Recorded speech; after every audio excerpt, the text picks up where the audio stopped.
Welcome to Bound by Books. I am one of your hosts, writer Danielle Bannister, and I am joined today by fellow writer Sherry Hayes. Welcome, Sherry. Hey Danielle, how are you? I am surviving. I've got my AC on. I know you're out there sweating without any, but It's I'm summer. cool as a cucumber. I'm It's cool as a summer, man. It may not be officially summer quite yet when we're recording this, but yeah, it's summer. yeah. Yeah. Well, here in Maine, it seems to vary day to day. Yesterday it Mm. was thunderstorms and cold, and today it's hot. So you never know in Maine what sort of weather you're gonna get. And if you don't like the weather, you just wait a minute because it's gonna change. So Yeah, Ohio's not much better. We have quite the shifting weather patterns here right. too. It's crazy, but it that does help because you don't end up spending like we don't often have those 2 week heat waves here True. Yeah. where Usually like a day you're or just two, and you're just yeah, dying. yeah, yeah. Yeah, That's true. That's true. yeah. Well, So speaking of hot yes, things, I think that is a great transition. what are you current? No, you're still working on your series, right? Your Yes, I'm still working on the Where You Left Me series. The third volume went to the editor just mm, yesterday. The fourth volume will be done its first draft by the end of this week. And I'll start outlining the fifth draft of it fairly soon, but I do like to get a couple of drafts in before I start outlining the second one, just to make sure that you're like the draft queen because it's like I mean, if I get 2 drafts, I'm like on any book, it's like wow, I got 2 drafts this time around, I and need you're at like least four. One is mostly just the dialogue, and I do dialogue tags. I heard your podcast. I do dialogue tags. What I don't put in is a lot of description. So it'll be like, blah blah blah. She said, he said, whatever. But there's not mm, usually a lot of description about what's going on in the scene or where they're at. It's mostly just dialogue, and then the second draft is sort of where I go through and fill out the rest of it. Third draft is sort of tweaking sentence structure, choosing words, making sure I'm not repeating words. I have a nasty habit of being repetitive with words, using the same I think words. every writer does. I really It do. drives me crazy. So that's my third draft. And my fourth draft is I just listen to it on a Word doc. I have it read Mm, aloud, and I just have it listen so that I can catch words that I miss. Words like of or the. Oftentimes those little throwaway words that your brain will automatically throw in there. mhm.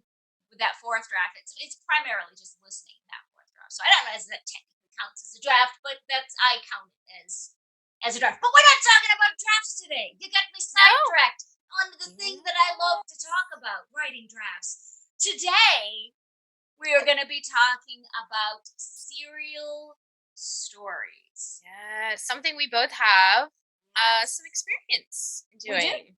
We do. And it just dawned on me that one of the things that we could add in terms of talking about serial stories um, is also Vela. I don't think you've Mm, done a Vela story, but I have, so we can sort of talk a little bit about that as well. But I thought before we did a deep dive, I thought it might be a good idea to sort of maybe define different types of stories for those maybe new authors who are like, well, mm, what's a series story? How is that different from other sorts of stories? So we have like a standalone, right. which is Which is kind of self-explanatory when you yeah, think about it. It's a story that completely stands on its own. It's not connected in any way, shape, or form. It is completely independent.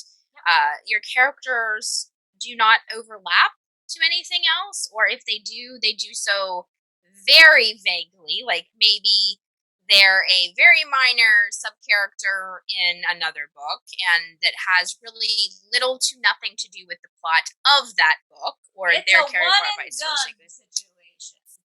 Now I was That's it. listening to a podcast the other day, and there is a gentleman. He writes romantic comedies. Don't ask me Nice. his names; I do not remember.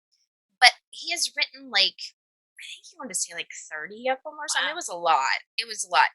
Every last one of them are standalones, which is Yeah. really an unheard of type phenomenon in the romance world because series are really the easier marketability. Romance Have much readers more like easy what they marketability. like and they want more of it. So a series is a sort of Yes. a nice little pocket to live in if you write in romance. Maybe some Yes. sci-fi and paranormal, but other genres, it makes complete sense to have a one and done murder mysteries or Cozy mysteries. Even though yeah, cozy, although there are cozy's really good. Yeah. there's really a niche for series in most. When I think of complete and utter standalones, where I think they're most prominent is in more thrillers Yeah. or crime Yeah. fiction, Yeah. things like that, because they are The completely mystery has been encapsulating. solved. It's Right. I done. mean, they're We completely found out who done encapsulating it. things. Exactly. Yeah. So, Yeah. if you're writing crime fiction, I mean, you are your story. I mean, you can write a crime fiction series, I guess, with the With like same maybe a detective. right, All with the a cases that they detective, go but on. it's more common to find a one and done in that type of genre than it is to find it in romance.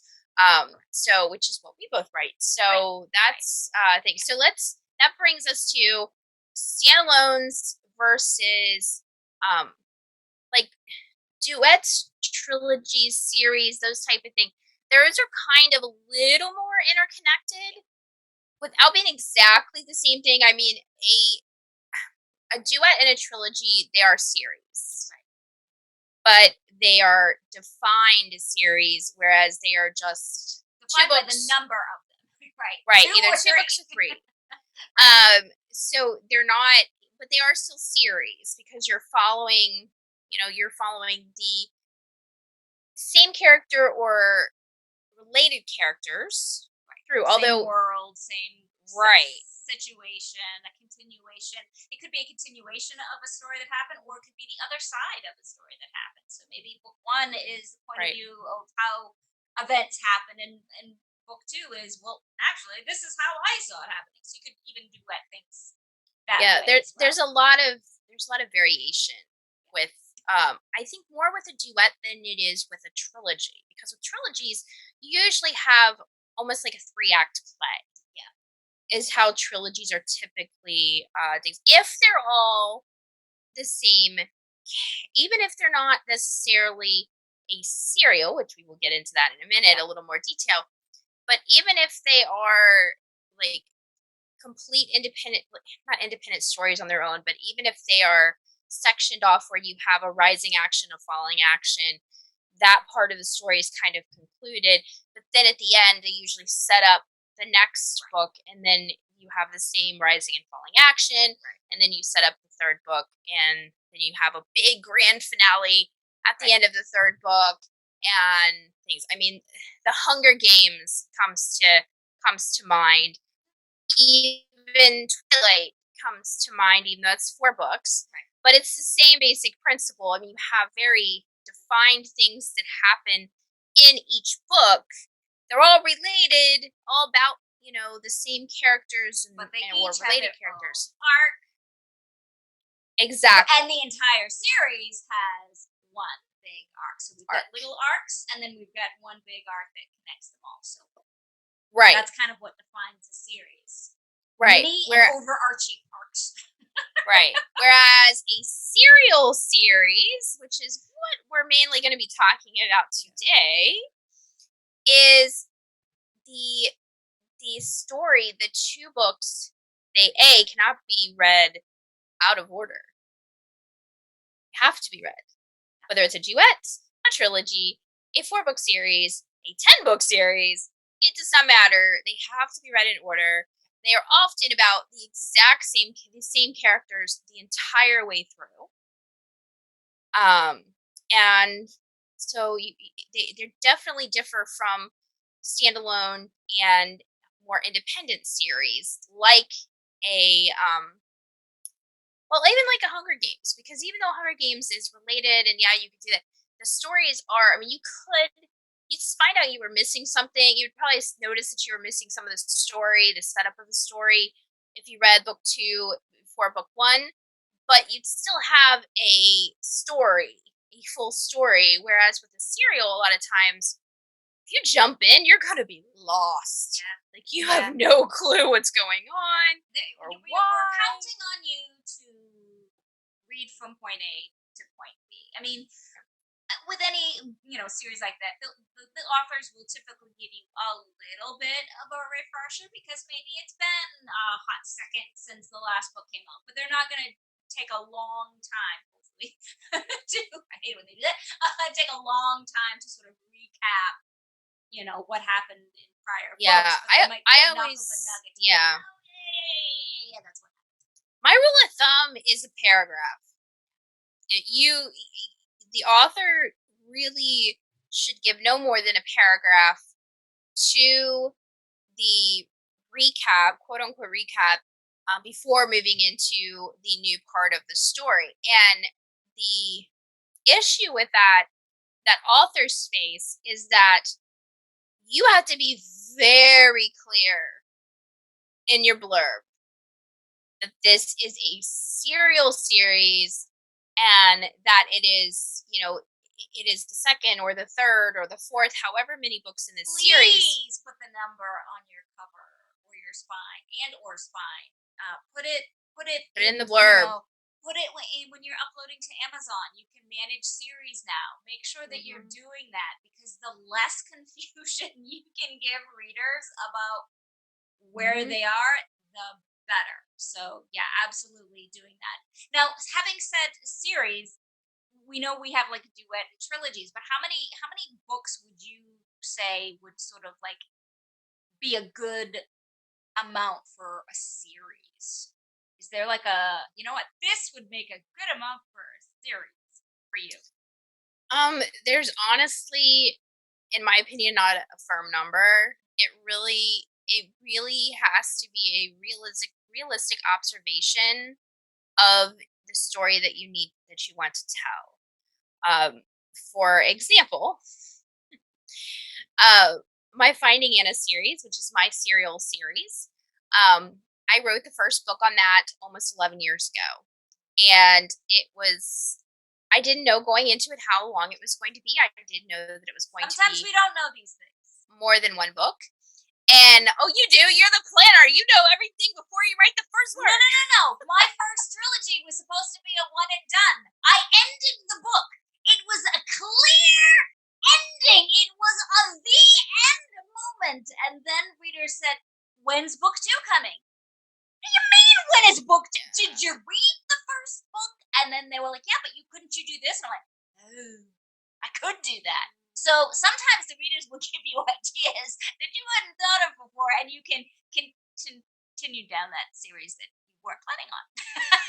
True. That is true.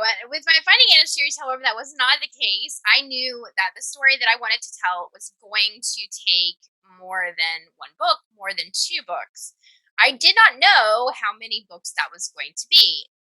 Originally figured it was going to be 4, wrapped it up.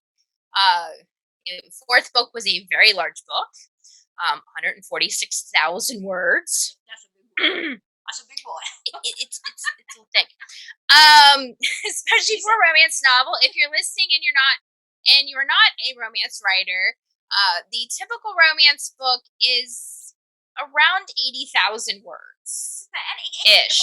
Contemporary romance can be anywhere from like 50 to 90. Yeah. Sort of that pocket that right. Contemporary romances fall. So when you say like, 70, 80 is the average, and you say, oh, here's this 146,000 word book, it stands out a little bit. So anyway, I wrapped it up, and the only reason I wrapped it up is because I was with the publisher at the time, and when we got about halfway through, I told him, I was like, I don't know if I can wrap this up in this book, because there was still so much more story that I needed to get in there.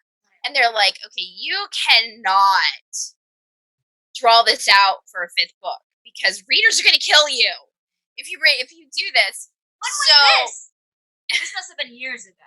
This was years ago. This was Okay. years and years ago. Because now they wouldn't care. They would be like, yes, give me more, give me more, give me more. Yeah. Make it 10 books. Well, it was because I was leaving. Keep in mind, this is a serial series. So one of the common themes of a serial series, as opposed to a series where you have related books like All Four Brothers, like my Daniels Brothers series, or my Serpent's Kiss series, where all the characters are part of a private BDSM club.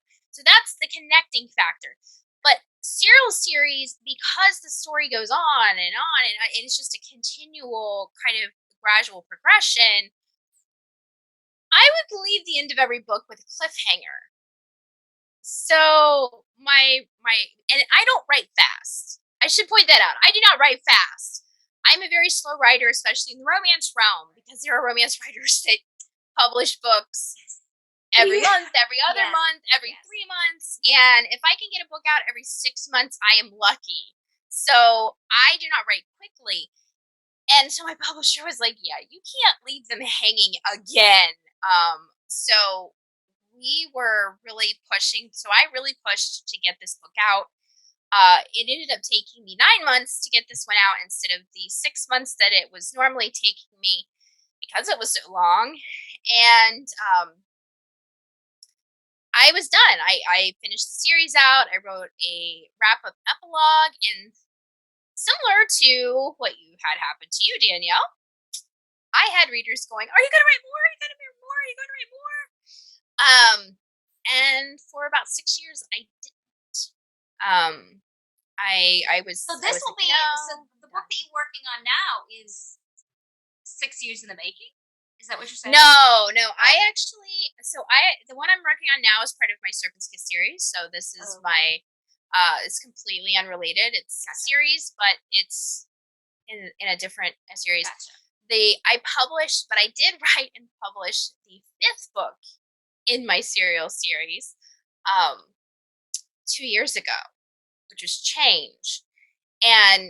But in order to do that, I had to go in to the 4th book, that 146,000 word book, and I had to remove the epilogue that I wrote because it jumped in time 5 years and wrapped everything up nice and neat with a little pretty bow. And an epilogue off is to do. Right. And so in order to kind of, because it did touch on some points where it was like, okay, I know my readers were like, oh, we want to see this and we want to see that. And, it'd be nice to do that. And I had kind of wrapped those things up in the epilogue like they had already happened. And I was like, crap, if I want to actually write more story, I'm going to have to remove this epilogue so that I can actually touch on these things. So I can actually write these things happening instead of just kind of like looking back on them, which I don't know, I had mixed feelings about doing because I loved my epilogue. I mean, I cried the whole time I wrote it. It was just so it was like the culmination of everything coming together. I'm interested to see if when you finish yours, write that last, that last chapter, if you kind of have that same thing. Yeah. So. Yeah, I mean, right now I'm planning for 5. 5 was a number that seemed like a good amount for a series. And so I'm doing my research on, serial series. 5 seemed to be like an average number for series. I'm like, all right, so I will start with 5. And if there is mass interest after 5, then we can continue this series if there's interest. But I'm planning on wrapping up this story at 5, and it might become something else after it, but I'm planning to stop at 5 just because the research told me that. So I had to then sort of come up with, I had a nugget of an idea for a story, and now I had to try to come up with a nugget for 5 stories because I wanted to do a rapid release. Rapid for me is like every 3 months. That's too much for me. That's too much for me. I already know that's too much for me. But I was trying to do a rapid release, but it's too much. It's too much. So yeah, you have to sort of plan out. And is that something that I guess you don't, right? You just sort of write how it goes, and then you decide after you're done writing the book if there will be another. Is that sort of how you work? Pretty much. Yeah. Nothing wrong with that. There is no shame in doing that at all. Lots of people work that Yeah. way. It is Yeah. a way to do it. It is not a lesser way to do it at all. And then there are others like me who Miss plan Plot, to the Miss sort of Plotter. the nth degree, and has an outline overview for each one of the books. Before I've even written the outline, I need an overview of an outline that I haven't actually written yet. But this sort of one-page worksheet helps me go, okay, that's what this book is going to be about. Okay, and then the next book will be about. All right, so book one is going to be about the fake wedding. Okay, great. Book two is going to be about the cruise that they take. Fine, perfect. Book three is going to be once they have gotten off the boat and they're now what? You're fake married to this stranger you've just spent a week with. It's reality now, and so just kind of mapping out Hmm. that has helped, and then that way each one has its own little sort of arc, but then there's also this arc of how the Overarching arc. characters Yeah. grow from page one where we start to they're eventually where they end in and the end of the book. So that's how I do it. But right now in my volume four, my characters have gone off the outline and are going off on their own merry way, and I have no idea where they're going and what they're up to. But I'm allowing them their chaos for now, and I may have to rein them in and bring them back to what I had planned. But for now, I'm letting them play to see what they come up with, because sometimes they have better ideas than I do. We'll see. Yeah. My brain, just the way it ambles, tends to come up with better ideas when I kind of am relaxed and in the zone and just letting the ideas flow. Because my mind works a lot like watching a television show, so I can like close my eyes and just let the scene play out in my head, and then I can just type it all out, and it works that way for me. But I know, again, I think that's a big difference between a pantser and a plotter, because a plotter really needs that those bullet points at very least to guide the story, whereas a plotter is really relying wholly on their ability to let their creativity and inspiration lead them wherever. And it's just two different ways of Yeah. approaching it, because a plotter is looking at things, they're letting that creativity and inspiration and things guide them as they're plotting out their story. Like they're thinking that through. Whereas when you're a pantser, you're just doing that. You're doing the same basic thing. You're just Yeah. doing it as you write it Yeah. My and do it. first So several books were all pantsed. I didn't know anything about plotting until a few years ago. So, I mean, I totally understand and can totally appreciate it because I used to write like that. My drafts would take a lot longer to clean up because mhm. I let my You would characters go meander. all over the place and be like, well, what is actually this story about? Where are you Mhm. going? So for me, an Yeah, outline is I more think of a showing me stay on right. this road. You can, navigate the lanes, but at least here's the highway. Yeah, I think a lot of the advantage to me for me for as a writer, I'm kind of in a little bit of a unique position in as far as just most people tend to lean either left brain or right brain. The test, all the tests that I've taken, literally put me smack dab in the center. Nice, nice. So I really have a good ability from a writing standpoint of being able to do the pantsing, but I have enough of a logical, linear brain to be able to keep my creative side in check.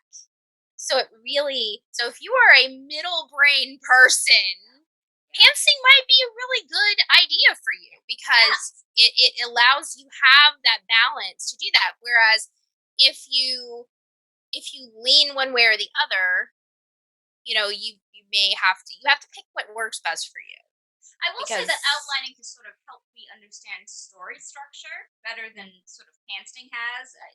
I now understand sort of how stories work, how we like to hear stories. Not all Mhm. stories are, the same, but Right. there's a certain way we like as humans to hear stories. There's a trackable pattern of the way that we like to do it. And so Mhm. if you're doing that, you're giving your readers a story that they're able to process and understand. You can always break those rules, and those are the Mhm. stories that are like unique and different or Mhm. whatever. But if you can understand the structure, I think it's easier to pants if you know the basic story structure of something, Mhm. because then you can be like, oh, okay, I know where I'm approaching the middle of my book now. I know that, Right. something Yeah. has to happen right now. Yeah, You I know mean, what I mean? you do Yeah. have to understand basic story structure, and that you need rising and falling action. You need to know that there needs to be some tension or some drama or something fairly significant has to happen at by a certain point in the story, and you've got to have some building, character building, and things like that. And I basically gauge all of that on my word count. Yeah. So Yeah. I know as I'm writing, I'm like, okay, I'm getting close to 40,000 Yeah. words, and these characters have not slept together yet. Guess what? There's a Guess what sex happened? scene coming. Yes. Yeah. No. Absolutely. Absolutely. It's a constant look at the word count and go, oh, I gotta wrap this thing up soon. I best get Yeah. to the point here. Or yeah, yeah, yeah, Mhm. yeah. So yeah, that's that. Well, so I guess here's a good sort of segue. Maybe, how do you know when it's time for a series to end?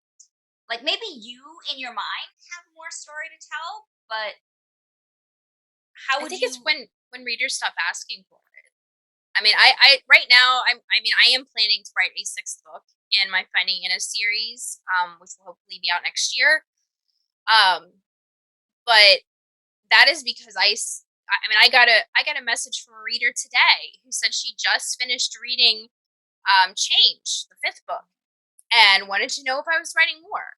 So, I mean, you've got to kind of gauge twofold. Well, that You got yeah, to that gauge, entails. well, yeah, but you've got to do it two. I think it's twofold.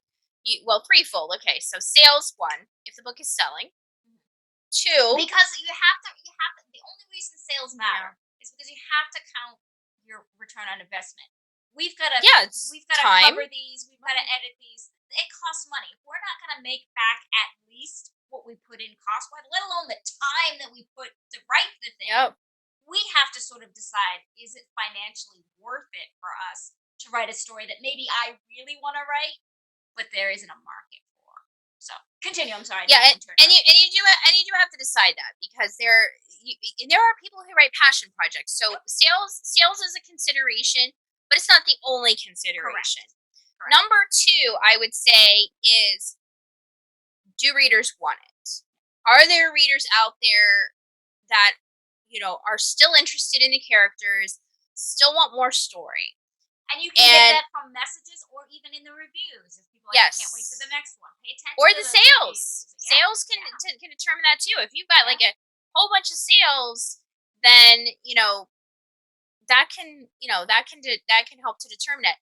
The third would be, and I think this is the hardest for writers. The third is, do you have more story to tell? Because the readers can want more story till the cows come home. Yeah. They never want But the if story and their favorite characters to go away. Ever, ever, ever, ever, ever. right, right. I mean, there are characters that I've read where I've reread their books like 5, 6 times because I love the story and I Yeah. love the characters. And in my reader brain, I'm like, I want this story to go on. I want it to continue. But in actuality, do I really? And again, the author told the story that they wanted to tell. And unless the author has more story that they want to tell, do I really want to read a story that's just kind of words on a page, and nothing's really happening, characters aren't developing, um and it's just like bleh, just very Yeah. bland. Sometimes stories end. You're We right, have to be okay with that. right, I'm pretty confident that the fourth book in the story is going to be the last novel. I may write some short stories or novelettes or novellas or something later. I won't write it off entirely. Maybe I'll get an idea somewhere down the road. However, I have another story that will be a spinoff of that, um, that I want to tell, and that is really pulling me to the point where it's been on my brain Right. so much lately that I'm scared. Like I want to dive into it, but I can't because I have to finish the book I'm working on. I have to write the 6th book of my Finding Anna series before I can tackle this book. So this book is literally at least a year out before I can even start it. Oh, that's frustrating. And I'm like, oh, and I am finding, and this is the sad part, I am finding that I really like writing very emotionally dark, traumatized characters. There's a niche for that. And especially female characters that have basically went through hell, and how to basically get them from there. Yeah, how to get them from this point to a place, to a better place, which is essentially what my Finding Anna series is. It's one of the reasons why my readers fell in love with that series, because at the beginning of that series, and it's one of the reasons it took 4 books for me to get to where I was comfortable wrapping it up, because when the start of that series, she's rescued from a human trafficking situation. So she's rescued, and she's lost her identity.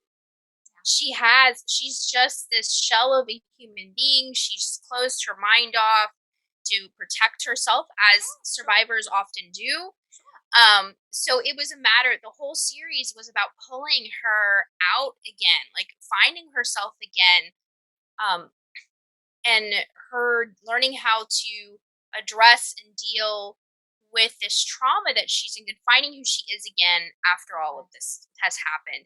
And that's another reason why it took more than 1 book. I have had a few reviewers go, this should have been done in 1 book. I'm like, you tell me how I was supposed to address all of these issues in 1 book without it being like, I don't know, a 500 Everybody has opinions. page. Everybody has opinions. Yeah, the survivor stories. See, it's funny that you really like those. I find them particularly challenging. Girl on Fire is a survivor story, and it was definitely a hard one to write. And I'm sort of trying to write another one, and it's very difficult headspace to live in. But I'm not saying it's not. It is. It is. But for some reason they call it to me. I don't know. Contemporary sexy romance where they are having some sexy time. That's much easier to write for me. But I understand. Well, it's one of the reasons when I wrote my Finding Anna series, I would go back and forth. I'd write a book. I'd write 1 book in the series, and then I would go and I'd write one of my Daniels Brothers books, which is just straight adult contemporary romance, no BDSM, no things. Exactly. It really was a palette, and it's something I need. So I'm thinking that what I'm going to end up doing, if I do go down that road, is I'm going to continue writing my Serpent's Kiss series, which is straight BDSM erotic romance, which is essentially, it's essentially adult contemporary romance, just with a little more graphic sex and with the kinky BDSM in there as well. So, but it's still not like dark and like I'm not dealing with sex slavery or domestic abuse or I'm not dealing with all that. That could be maybe I was going to ask you about sort of pros and cons about writing a series, and I suppose that could be a con. If you're writing a really sort of dark series, you're sort of committing yourself to that dark headspace for however many books it is that you're planning on. And if you are somebody who sort of needs that sort of palate cleanser for your brain, you've got to sort of be able to plan, the time to be able to write the dark one, write the light one, write the dark, so that can be sort of, I suppose, a con in terms of planning. You've just got to be a little bit more careful in what you're doing. But what would you say might be some of the pros or cons to writing a series for you? Well, the pros are for sure that you can build a readership, because if you're writing a story that touches people, or they enjoy, that they're involved and they're invested in, once they're invested. Unless you completely jump the shark and go off your go Your off your characters do something thing. that your characters have not been set up to do, they will let you know. Exactly. But as long as you know that you're building that readership up, and those readers will follow you and continue to go, which will help, because My Finding Anna series is my best selling series. And from an indie standpoint, it is still, after 11 years, it still sells very well. So that's an advantage.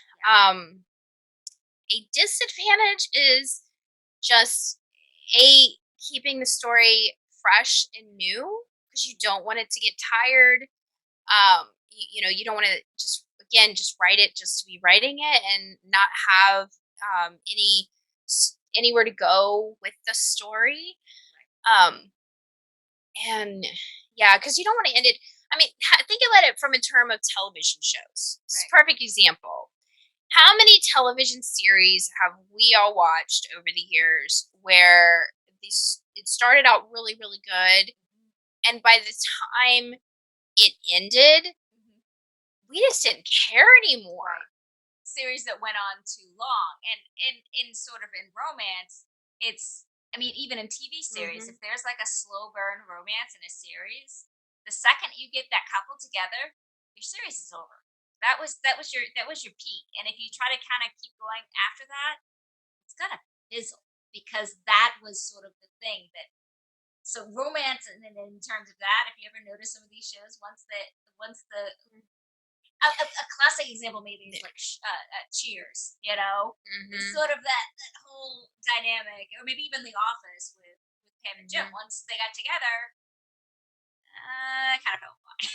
So Yep. you do have to pay attention to those things when you're writing a series. It's like, when do the things sort of drop away and go, okay, we're done here. Yeah, you do have to pay attention to that, because I will say, for an example of a counterpoint on that, was the TV show Bones. I watched it. That TV show went on for 12 years, wow. I think. Wow. And I think the couple got together in like the 6th or 7th season. Wow. So they weren't able to go on, but the couple had the whole reason why people wanted them together was because they had this banter and this relationship, both personally and professionally. And that banter didn't change. The dynamic changed a little bit, but they were still budding. They didn't just go like, just it wasn't all happy ever like after. We're still, yeah. Right, and they were still solving these cases, and so you had that mystery element and the danger element and all of that stuff. So they were able to make it work, but that's hard to do. Yeah, it is. I would definitely say for series, there's a time management piece that you really just have to really be thinking about. And that lack of the boredom that you might get writing these characters for so long is a real danger. But on the flip side, when you're writing a series, you're in these characters' heads so long that sometimes it becomes easy to write because you know them so well. But you do have to just sort of be careful that you're not getting lazy or you're getting bored, and And as long as the readers are enjoying it and you're enjoying it. And those are the two key elements, are you still enjoying it, and are the readers still enjoying it? Because if the answer to both of those questions, or really even one of those questions, is no, then you really have to consider ending the series and just moving on to something else. Because it's just, again, if you're not enjoying it, why? I mean, it takes a lot of time and effort to write a book. Why are you going to spend hundreds of hours writing and editing something that you're not enjoying? That is much work as as it is for me to write a story, when it's done, I know that I'm going to be proud of it and I'm going to enjoy what I did.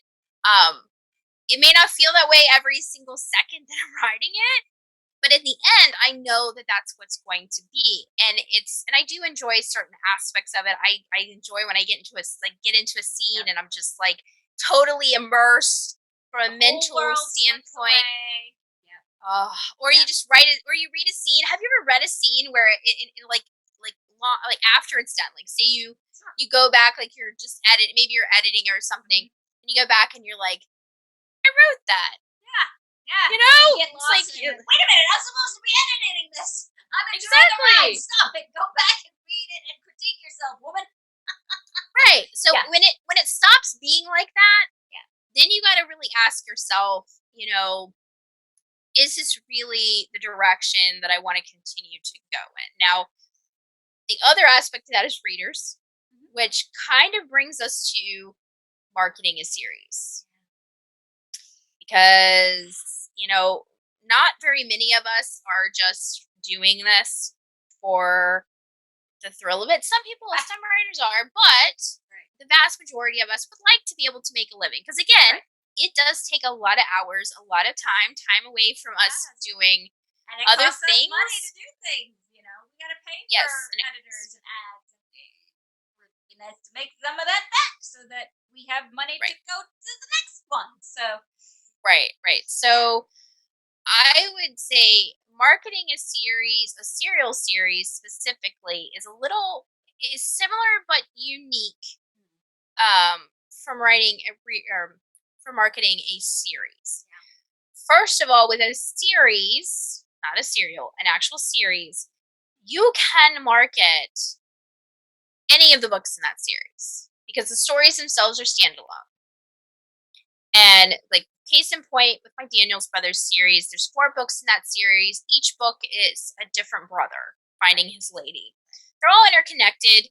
Each brother, all the brothers show up at one point in time in each of the books, so you get to see, check back in, all that kind of things. But the stories themselves are completely standalone, and you can read them out of order. Right. So I can market those. If I want to market the 4th book in the series, I can market the 4th book in the series.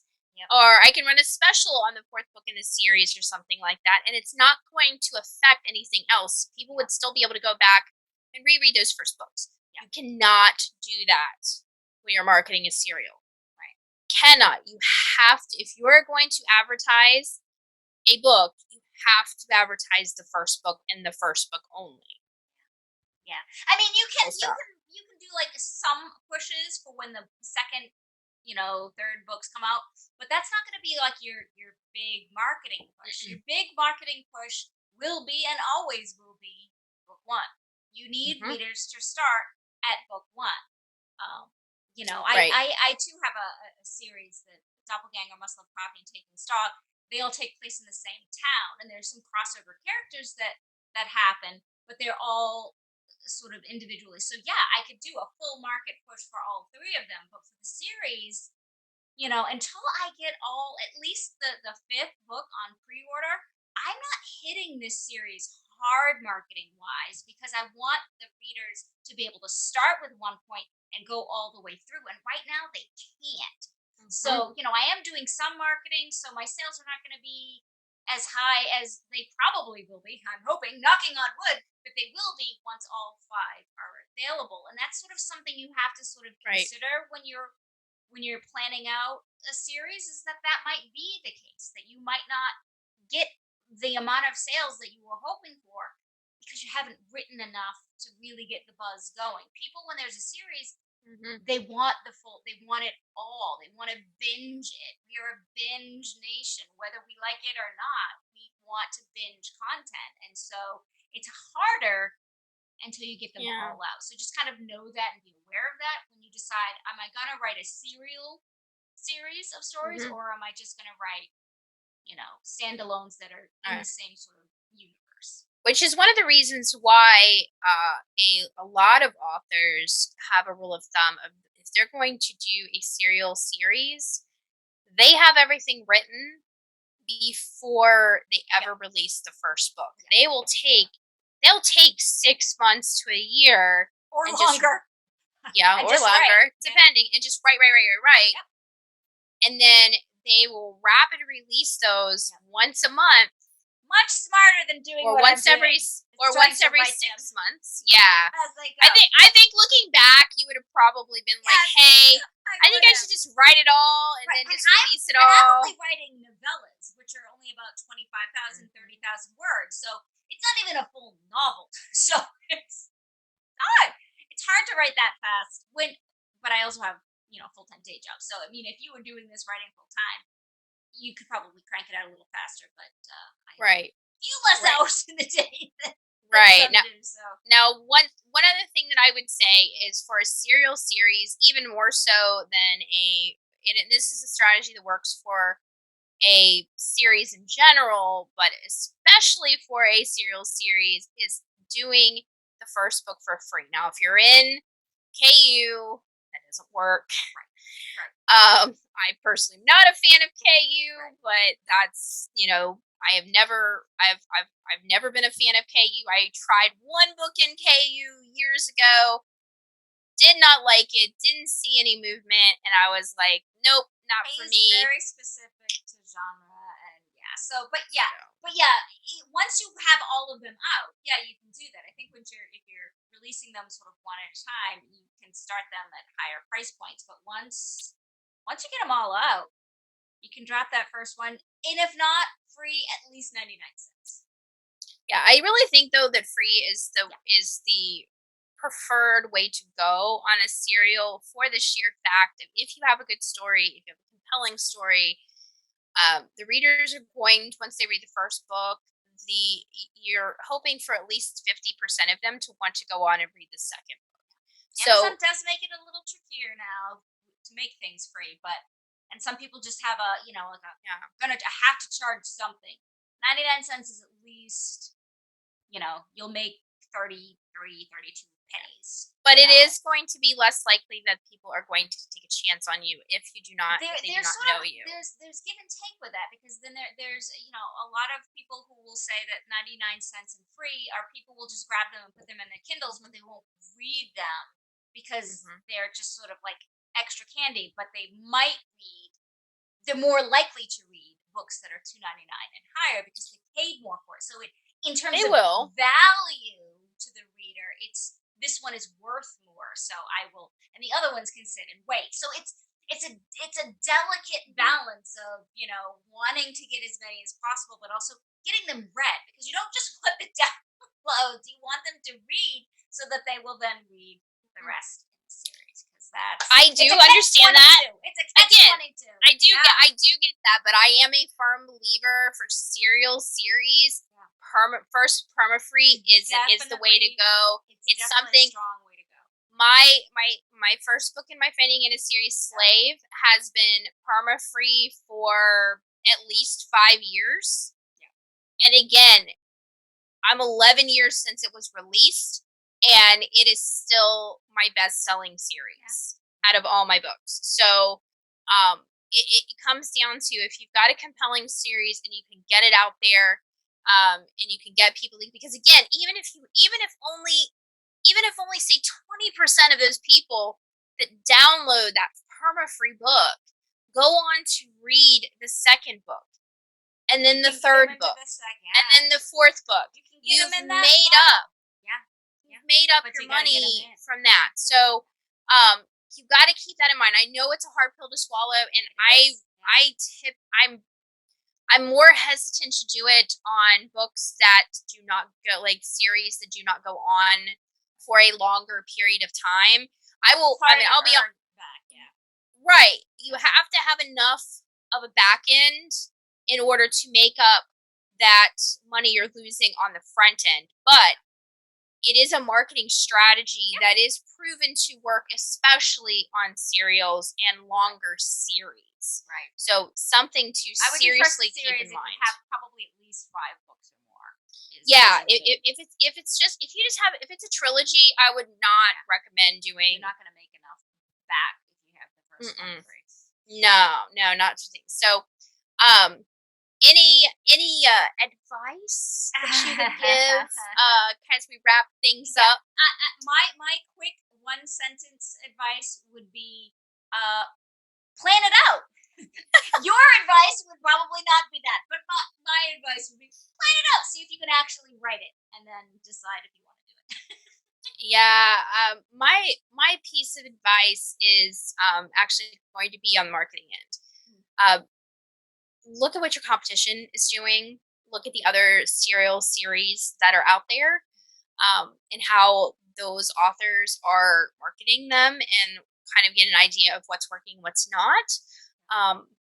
And before you dive in, because again, marketing a serial series is a little bit different, not entirely, but a little bit different than a normal series. Right.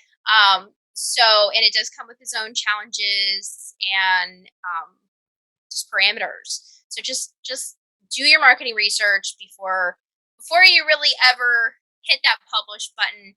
It will make you a lot less stressed on the back end if you do. It's true. And next week's podcast, we'll talk. Well, we won't talk, but we'll have another discussion about spin-offs and how those are completely different than serial stories. So if you want to know about that, stay tuned for next week. But until next time, bye. Bye. Wait! Before you go, don't forget to like, comment, and subscribe, and check us out on our website, boundbybookspodcast.com.